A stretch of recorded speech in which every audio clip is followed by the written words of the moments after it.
right, shalom, shalom. I'd like to start off first and foremost by giving all praise, glory, and honor to Yahweh, Bahashem, Yahweh Shai, Bahashem, Rachah Kodash. Double honors to the elders and the apostles of Great Millstone, who rule and teach well.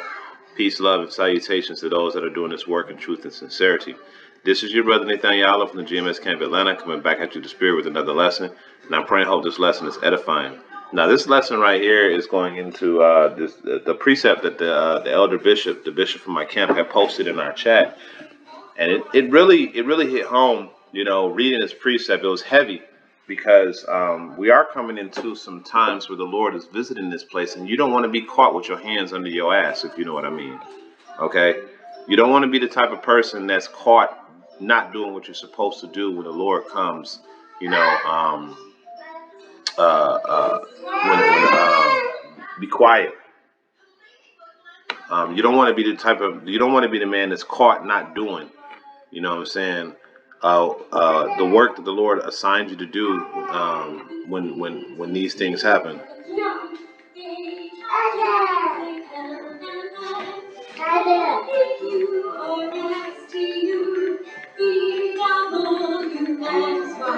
All right. So you don't want to be that man that's caught, you know, not doing what he's supposed to do when the Lord comes back. And, you know, you still want to keep a good resume, okay? When the Lord does come back, he can see, okay, this man has been doing what he's supposed to do, because you know the angels are keeping record. So I'm gonna start off with this precept, the precept that the elder bishop had put in our chat, and it says, "And it shall come to pass that I will search Jerusalem with candles, and will punish the men that are settled on their leads, that say in their heart, the Lord will not do good nor evil." You see, so, you know, you think that, you know, because the Lord has not acted upon you yet, that you're safe. But, you know, the truth of the matter is that a lot of times the Lord is giving you an opportunity, you know, to where he's justified in judging your ass, man. You know, he's giving you all of the opportunity necessary to do what you're supposed to do, you know, and every single turn you ain't did it. And I'm talking to myself foremost. Now, you know, I know some of us brothers, we have families, we have wives, we have jobs, we have businesses, but you have to remember your first love, which is this truth. This truth it comes before everything. Now, we know that sometimes we allow, you know, like the scriptures say, the cares of the world choke out the word. And this is why it's a constant fight to stay in this thing. But you have to consider these things when you're picking up this plow, that this work has to be done, and you got to be consistent with it, okay?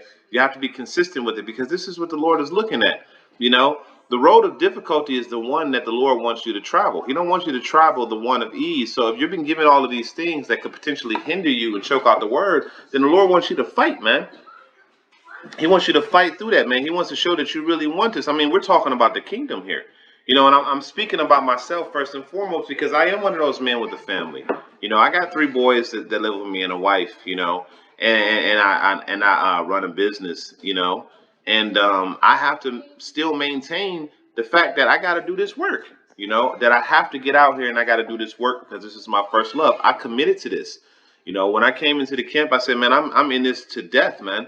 To death do us part, you know, and I stand before the seat of the Lord. And that's the mindset that we have to have. But even still, when having that mindset, we sometimes find ourselves not doing as much as we know that we can. And all of us, you know, some of us, and I'm going to say all of us, but some of us are guilty of that, where we know, you know, we got 20, 30 minutes where we can sit down and read, 10, 15 minutes where we can do a quick lesson, you know, and we go get something to go do something else, or we get distracted, or whatever it is that may happen. Okay. But you can't be settled. You know, you always got to think to yourself that, hey, you know what? I could do more. I should do more. You know, I should press this issue. You know, you should have a contrite heart when you know you're not doing what you're supposed to do. You should be cut within yourself when you know you're not going as hard as you can, as you know you can. I know that I do. I be cut, you know, and I try to do more. You know, I try to do more to make up for when I couldn't do more, when I was doing less, you know.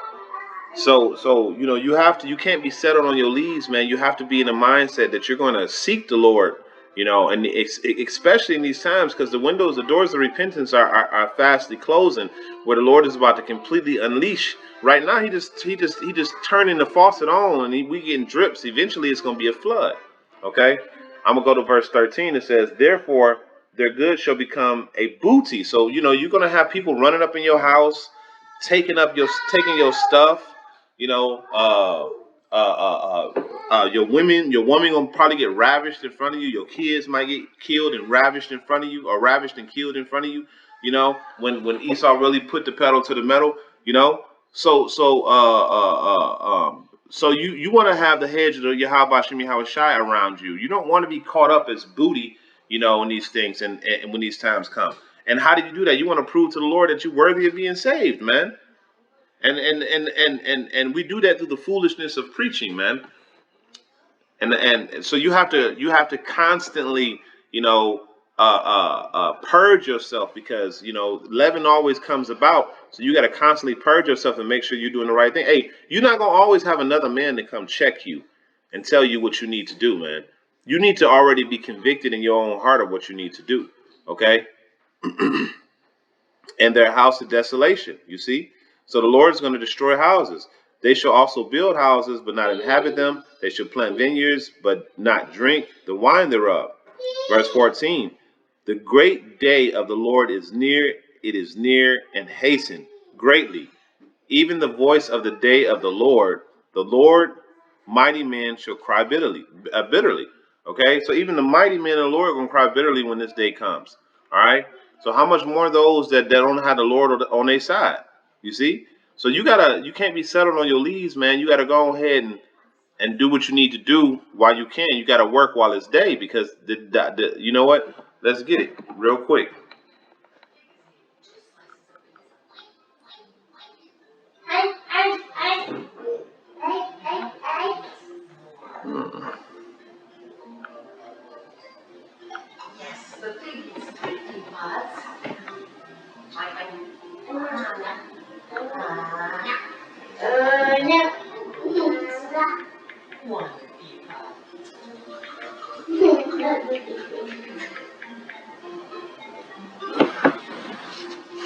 All right, so we're gonna go back here. We're gonna go to the book of John.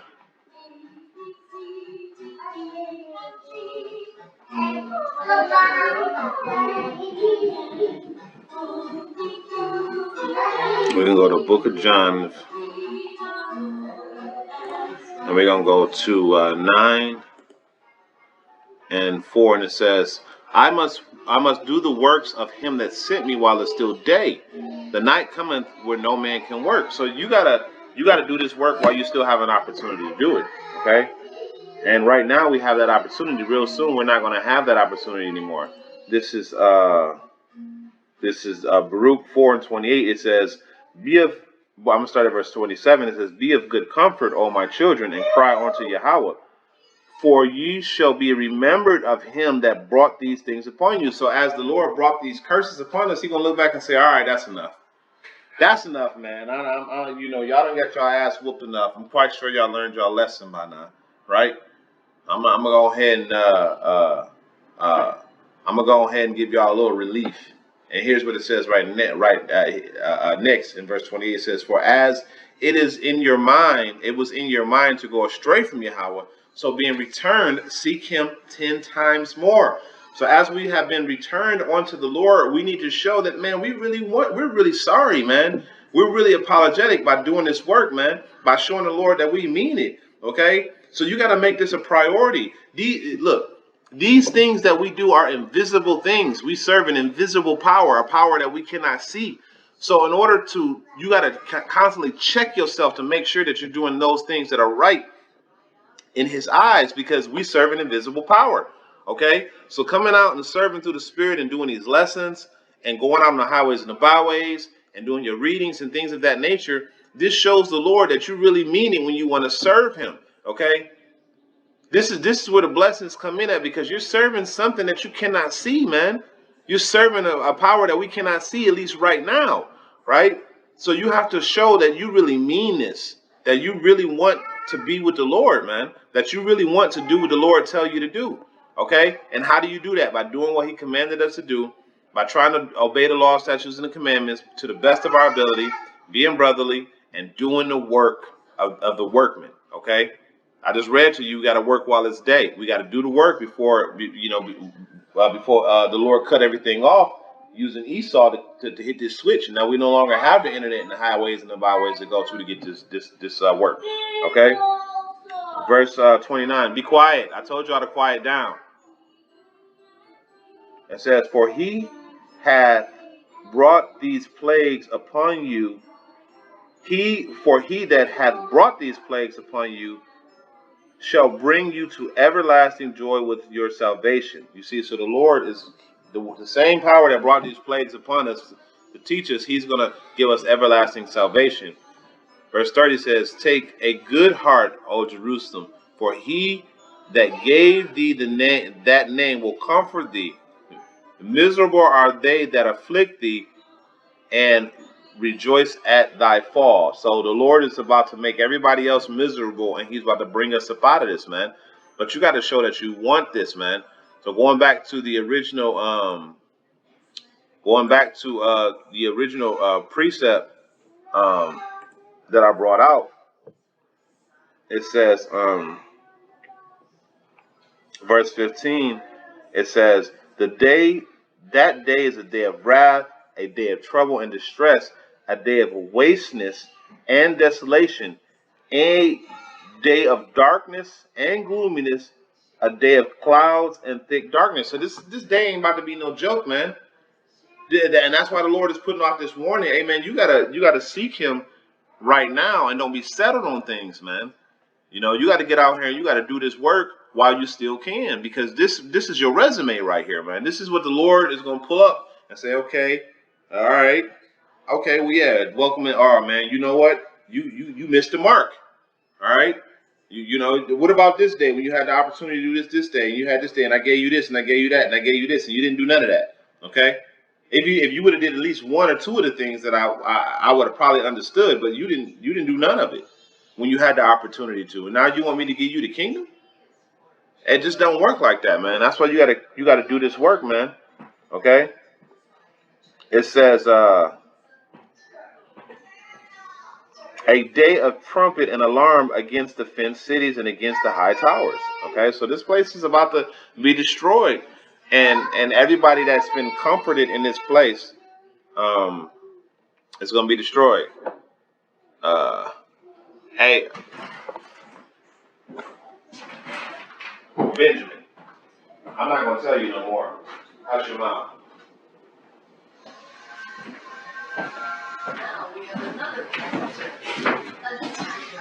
Slack you.